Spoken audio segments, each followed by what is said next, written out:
嚟緊嘅土耳其國籍，唔知嘅二手樓定新樓好，不如我哋一齊拆解下邊樣其實好啲，同埋邊樣風險細啲。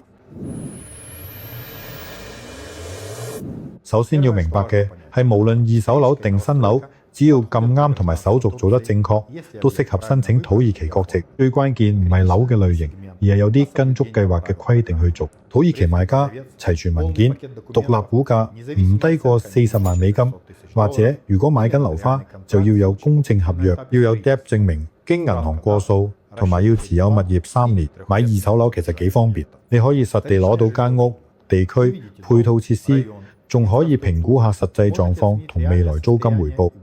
如果私人買家已經持有物業超過5年，手續會簡單好多，佢唔使交資本增值稅，文件上可以直接寫翻實際成交價，唔使冇價錢度玩花樣。但買二手樓就一定要好小心查清楚 KPU 產權證咁歷史，要睇下之前有冇外國人做過業主，呢個物業有冇諗過嘅申請過公民，會唔會有負擔，屋企或者成個屋苑有冇問題，仲要睇下估價師報告點寫，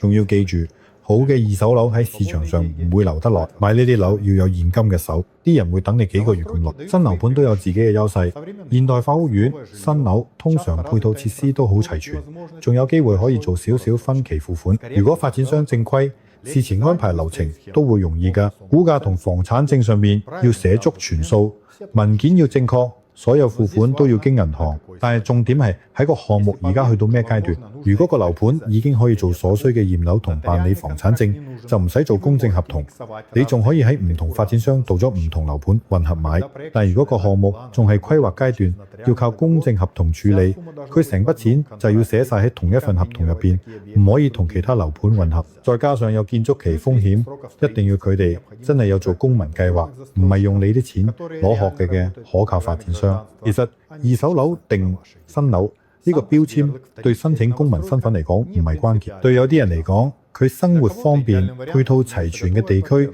買現成二手樓就係最理想選擇。對有啲人嚟講，就係佢哋有發展潛力嘅新樓盤。去 Torrance，